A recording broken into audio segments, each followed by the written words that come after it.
Good evening, everybody. This is Michael Nelson, aka VIA Enlarged to Show Texture, folks. How's everyone doing tonight? Hopefully, you all are doing well and Scientology harassed free, right?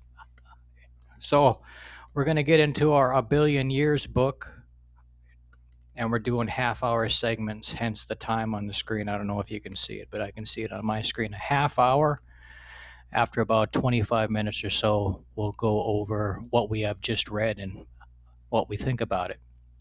In the background here, I got also Wikipedia going on here. If you look up A Billion Years, you'll be able to see the book itself, and everything else in between about it. So, in case you're curious to find out, I have the Wikipedia page. All you got to type in is A Billion Years by Mike Rinder, and this should pop up for you. And I'll show you right quick. If I can pull it up here. There it is right here. So all you got to do is search A Billion Years by Mike Rinder, and this will show up in your Wikipedia. And if you have any questions about it, right, you can just look it up here. It has everything for you. And I'll just leave that as the background. So we'll get this read on. So, A Billion Years, My Escape from a Life in the Highest Ranks of Scientology by Mike Rinder. Here it is right here. And we're going to read. We got, looks like 28 minutes on the clock, so we'll read. We'll start out with the prologue. Start out with the prologue here. What does it say here? Author's note. So here we go. Author's note. Billion Years, Scientology. I'm not going to be bugging you, am I, Dave? Hey, David Miscavige, I'm not going to be bugging you, am I? How about you, Tom Cruise? Am I going to bug you today or the next few years or so reading these books? Well, we shall see about that, won't we now?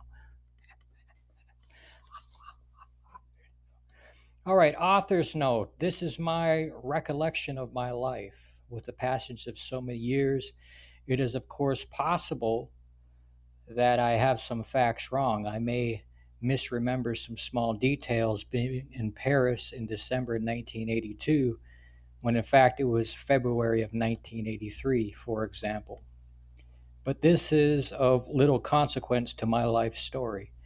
Memories of events are distorted by time and perspective, and they become especially hazy when you suffer the dimmed perceptions of sleep deprivation. I, like many around me, experience the dull fog of exhaustion on a daily basis in my many years in the Sea Org. When I don't have wrong are my impressions, feelings, and emotions about my experiences and how they affected me. It may be odd to offer a disclaimer at the outset, but it is made necessary by the fact that Scientology is a unique and vengeful monster. Obsessed with keeping records, Scientologists have maintained diligent files of my days in the Sea Org, as well as reports from private investigators and spies and surveillance video from my life after leaving. They will no doubt respond to this book by nitpicking facts that they deem false to try to color everything I've written as a lie. I know because it's a standard technique that I employed when dealing with people who said things Scientology didn't like. What they will not do is respond to the substance of my experiences and observations. Such silence speaks volumes. And that goes along with me as well, too. These Scientologists, they'll do all of this behind your back and so much more. But again, like, they're not man enough to tell you to your face, like what they're doing, even though and you've caught them spying, Right, Tom? Right, Dave? This is not going to bug you, is it, Tom or Dave? We'll see about that. I use the term Scientology throughout this book rather than Scientology, which is the trademark registered name preferred by the organization. The capitalization puts it in the same category as Catholicism or Judaism. I prefer to invoke a broader concept of the general subject, more in keeping with the terms philosophy or sociopathy. Though I have tried to use Scientology jargon only when necessary, it is often unavoidable. A glossary of those terms can be found at the back of this book. Okay, so that was the author's note. Now we'll get into, it's called A Letter to My Children. Dear Taryn and Benjamin, let me start with this. I am truly sorry for placing you in a world where your future was preordained. It is difficult and painful to contemplate that I brought you into a life where, from your earliest years, you were denied any meaningful free will. If I had known then what I know now, I would never have let that happen. A few days after you were born, you were turned over to the nannies in the nursery. Your mother and I rarely saw you as you grew up, but that was justified in our minds. We had a larger purpose that was far more important. We were saving mankind and didn't have a minute to spare. No distraction from that vital work could be tolerated, including time spent with our children. Yet, to be honest, had I spent more time with you, had we spoken more, I would not have taught you any differently. I was as dedicated to the cause of Scientology as anyone could ever be. At that time, I thought I was being the best parent I could be by being the best Scientologist I could be. I wrote this book for you. It may seem odd to write a book for an audience of two, but my hope is that at some point it will help you make that decision to find your own way out of the Scientology bubble. Maybe not today or tomorrow, but someday. In the meantime, I believe there may be others who have had similar experiences and perhaps will find my story helpful. And come to find out, ladies and gentlemen, there's thousands of people that are experiencing what a lot of these ex-Scientologists are experiencing once they leave Scientology. And we'll go more into that during our summary of what we have read. If you are still in Scientology, as you are reading this, you are immersed in a carefully constructed cocoon that makes you believe with all your heart many things that are probably false. You will be certain this is a book of bigoted lies. I hope you come to see that Scientology is a mind prison designed to be nearly impossible to escape. Let me paint a picture that might be easier for you to understand. Imagine that from the first moment you could comprehend words being spoken, you were told that if you traveled outside the wall around the house in which you were born, a terrible fate would befall you.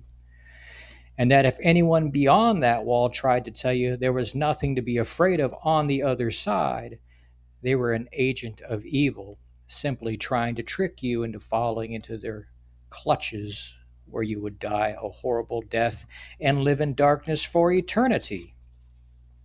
You were told how lucky and privileged you were to live in a beautiful house, far from the cruelty and evil that run rampant outside the wall. Under those circumstances, it is unlikely you would risk walking out the door and jumping over that wall. Like you, I grew up in that house and was afraid to venture beyond that wall. I didn't consider the possibility that there was anything of value in the non-Scientology world. I had been taught that the wall was real and horrors outside the wall were waiting to engulf us all if we ventured beyond. That's what L. Ron Hubbard told us, and so it was true. I passed this same message along to you. I believed with all my heart you were fortunate to be brought into the safe, happy, and ethical bubble of Scientology. Only when life within the world had become intolerable did I finally make the leap over the wall. It took me a long time, and I endured more hardships and abuse than one should to reach that point. I will try to explain in this book how I became immersed in a way of thinking that made the unthinkable perfectly rational and inured me to things normal people would have never tolerated. When I did finally leave, I was astonished to discover the life beyond that wall, the non Scientology world is not full of boogeymen, death, and destruction. It is a large, exciting, and vibrant place, far less dangerous than we had been warned. It is, in fact, much healthier and more enjoyable than life inside the walls of Scientology mind prison. Since I escaped, I have been shouting back over the wall, throwing notes tied around stones, and skywriting to anyone who may look up, attempting to get the message through that there is a big, wide, beautiful world out there. I hope you can discover the real world for yourselves too. No matter what you may think, it is never too late to start over. I was 52 when I began afresh. An old dog can learn new tricks. So, as you can see, folks, Mike Rinder, 52 years old before he finally left Scientology. So, this is why we're starting out with this book right here. He's probably spent the longest term in Scientology. One of the ex-Scientologists that have been writing books is Mike Rinder. So 52, ladies and gents, 52 years old, and then he finally left Scientology. All those years of witnessing all of that, all of that massive illegal activity within inside the walls there. I owe it to you to try to tell you the truth, and I have to have faith that you, my own children, might eventually listen. Even the smallest crack in your conviction might lead to more questioning, and as soon as you begin questioning, the end of the nightmare is near. I want you to know that I harbor no ill will toward you for the things you have said about me. In fact, the love I feel for you is greater today than at any previous time in our lives. Distance from the corrosive thought control of Scientology has increased my capacity for compassion, empathy, and love, emotions not valued in Scientology. Very important. We'll go over that after these few pages here. That distance has also intensified my feelings of guilt for having put you in the circumstances you are in. Today, I know what it means to raise a child. Your younger brother, Jack, has been brought up outside the confining walls of Scientology. I take him to his soccer games. We eat out together. I help him with his homework and school projects. We go on vacations and spend holidays together as a family. Things I never got to do with you. Helping Jack grow up is a beautiful and rewarding part of my life, but it is also a constant reminder of all the things you and I missed. Maybe some of that I write will help you see through the propaganda that I am an evil person bent only on the destruction of mankind. Eventually, you may want to know about me, and I may not be able to around to tell you in person. Perhaps reading this book will help you understand the long path I took. I love you, Dad, Mike Rinder, to his children there. Now we're going to read the prologue. As I rushed out the front door of L. Ron Hubbard's former office at 37 Fitzroy Street in London and stepped into a beautiful June day in 2007, the only thing I was certain of was that I had to get away before anyone realized what I was doing. I left with only a briefcase containing my passport, a few papers, a thumb drive, and 2 cell phones. Had I attempted to take more, or had I tried to bring my wife and children with me, I knew it would make my escape impossible. I figured I would get them out once I was in a safe place.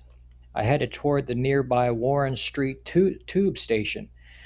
Glancing over my shoulder to see if I had been followed, I knew if I ran, it might attract attention, so I resisted the urge until I rounded the first corner and ducked into a doorway to catch my breath. Although I I had not physically exerted myself. My heart was racing as if I had just completed a 100-meter sprint.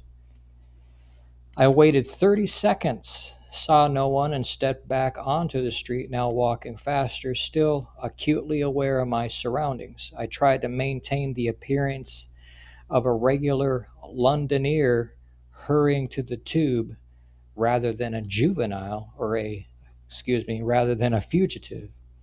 I knew all the tricks they employed to track down someone like me. After all, I had done the tracking down myself. I needed to get out of sight, remove the batteries from my phones, use only cash, and stay on the move. The relief began to flood my body as I descended the long escalator. I stopped at the bottom and surveyed a few people behind me. Still no familiar faces. I stood on the platform, back against the tiled wall, and waited for the train to pull in. When it did, I stayed put until all the other passengers had boarded, jumping on at the last minute while glancing down the platform to see if there was any other last-minute riders. There were none. As I sat down and the train pulled out of the station, I breathed long and hard and tried to calm myself. I had a couple of $100, but nowhere to stay, no clothes other than what I was wearing, no car or job, and no idea what I was going to do or where I was going to go. I knew only that I had to escape the madness of my life had descended into. I hoped I could gather my thoughts and figure out a plan. I had no choice. My only other option was to return to the organization and lamely turn myself in. And that was unthinkable. So just think about that, folks, right? Just think about the first day that he actually blew or left Scientology, just how nerve wracking that would have been.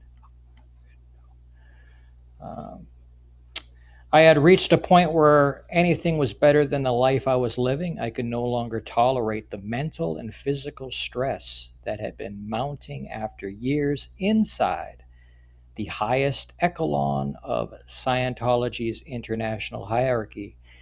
The physical beatings, ladies and gentlemen, the physical beatings. And you ever seen Dave or Tom in person? I just laugh because it's like, how could they beat Mike Rinder? Like, if you ever seen Tom and Dave in person, like, how can those two little guys eat something, Tom and Dave? Please. How could those two little men like beat people, especially Dave? Me, I just lift up my fucking knee. I can tell you that right now. Anywho, the physical beatings, the malnourishment and lack of sleep, the constant humiliation, the scales had finally tipped for me. I had been taught since childhood that the WOG, anything outside of Scientology world, was dangerous, degraded, and dark. But now it seemed less so than the Scientology world I was living in. I had reached a point where any fate would be better than the continued torture of life near the top of self-proclaimed most ethical and enlightened group on earth. Wow, that's pretty deep right there. From a Scientology perspective, I was committing the ultimate act of betrayal that would damn me for eternity, deserting, folks, deserting the only group that could save mankind from a hopeless future of ignorance, pain, and suffering. Right, Tom and Dave, right? Deserting. Some of your favorite indirect words to utilize against people. Deserting. We're not bugging you, are we, Tom? We're not bugging you, are we, Dave? I don't think we are we? None of this is what we're reading about and what we're talking about, right, Tom and Dave? None of this is true, right, Dave and Tom? Stepping across that threshold meant that everyone I had known, including my family and all my friends and acquaintances, would be dead to me. To be accurate, once I took that step, I would be dead to them, at least to all those who went Scientologist and that would be almost everyone I had known since the age of 6. I knew every good Scientologist would do as they were required, not only to refuse to communicate with me, but also attempt to discredit and destroy me. I knew what was to come only too well because I had done the same to others who had left. My years as the head of Scientology's Office of Special Affairs, dealing with the attackers, had prepared me for the inevitable assault that would be launched against me. So, Mike Rinder not only was a Scientologist in the hierarchy of Scientology, but he was also the head of the Office of Special Affairs, which does all these special strategy tasks like fair gaming, sec checking. They know all about all that, folks. And like I say, when I was in middle school, I was shunned by Scientology. And currently, still to this day, being fair gamed and sec checked by Scientology. And I'm 46 and was never a Scientologist. This is not bugging you, is it, Tom Cruise? This is not bugging you, right, Tom? As I sat on the train, thoughts flooded in. Have I made a huge mistake I'll regret once I've had a good night's sleep? Am I being selfish, thinking only about myself? Will I end up homeless, living under a bridge? Are my wife and children going to suffer as a result of my actions? My loyalties were torn, but like a prisoner who had walked into the sunshine for the first time in decades, I felt a sense of freedom that overwhelmed everything else at that moment. I would figure the rest out later. That day in London, I broke out of the cocoon that had surrounded me for nearly half a century. It began a metamorphosis, slowly transitioning me from a fanatical follower of the cult I had been raised into a dedicated whistleblower about the abuses I experienced, witnessed, and committed.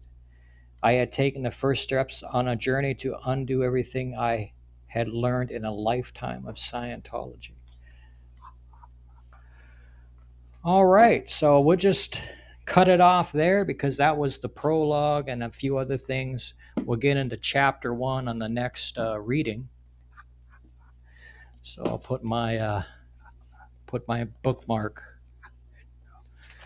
in the book here where we left off. So here it is.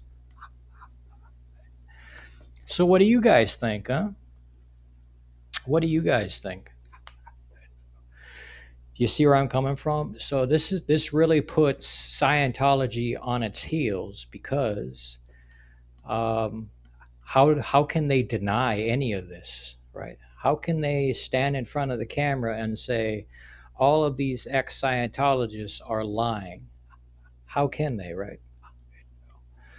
I mean, I'm not even a Scientologist, and I've caught Tom Cruise and David Miscavige spying on me through the waves for a long time now, many years. They think they're sneaky or something, but I've been catching them for years. And the shit they say, man, when that camera's not pointed at them, the shit they say and the shit that they think that they can get away with and do is hilarious. Like,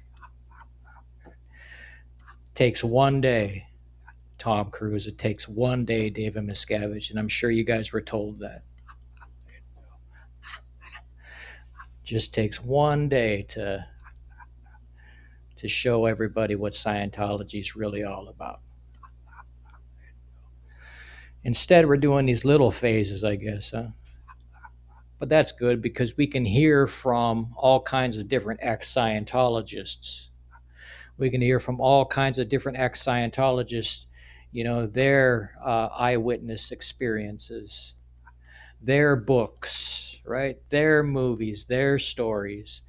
In fact, these folks have been brutalized.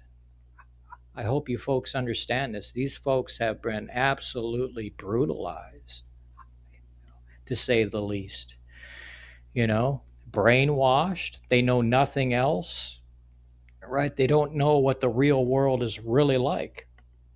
And you have everybody like they're holding each other hostage. They don't know what the real world is like. A lot of these folks that leave Scientology, they got nothing. They don't even know how to pay bills. They don't know what real life is like, right? Because as a Scientologist, from what I've been reading and watching, these Scientologists are just brainwashed, man. Like they know nothing else, right? It's all for the cause of Scientology. But as you can see, this is what a lot of people will do when they are Scientologists in Scientology, and they're so secretive, but not anymore, of course, with the help of social media, and with the help of ex-Scientologists, we're starting to see what Scientology is really like. And it's like, again, what's the purpose? What is the purpose of Scientology? Every time, I sit down and think about what I'm going to be doing against Scientology, it's like, at the end of the day, what is the purpose? I don't see any kind of gratifying purpose. You're spending all this money, you're promised all of this stuff, and you're not going to receive any of that except the books. You're basically paying for all of these books, but you're not going to receive any of those powers. And I don't know why Scientology or Scientologists don't see that. Like, it's like, you're not going to float. You're not going to do any kind of wizardry or any kind of, witch behavior unless you got technology inside your body. Scientology is an absolute sham, folks. There's people that are only Scientologists because they just want to spy on people. That's the only reason why a lot of these Scientologists are Scientologists. They like to spy on people. If Scientology didn't have the luxury of spying on people, there would be even a lot less of Scientologists. I mean, my goodness, how many times has David Miscavige been caught spying on people? Numerous times. How about Tom Cruise? Numerous times. Your leaders of Scientology, they have a fetish for spying on people, in case you haven't noticed. In case you haven't noticed, Dave and Tom have a fail fetish. They love to see other people fail while they succeed. Haven't you noticed that? I should know. They brag about it. They brag about silencing me. They brag about silencing me. They think, oh, this guy, he's brain dead. He's totally silenced. And here I am. I was just waiting for everyone else to come out with their stuff before I come out with mine. So that way, Tom and Dave have nothing to say. So that's why I keep saying, am I bugging you, Tom? Am I bugging you, Tom? One more time, Tom Cruise. Am I bugging you? Huh, Thomas? How about you, David Miscavige? Am I bugging you, David Miscavige? See, these Scientologists, they're sneaky, man. And they love to spy on people that they shouldn't be spying on. I can tell you that right now. And I'm just loaded with information, folks, about what David Miscavige has been saying, what Tom Cruise has been saying, just loaded with information. Those two people right there, after listening to them for years upon years, they think that there's no consequences at the end of the day for them. They truly do think that. So we'll see in the future, Tom and Dave. if that's true or not, right, Tom or Dave? Because we're not bugging you, right, Tom or Dave? On that note, folks, I will see you in chapter 1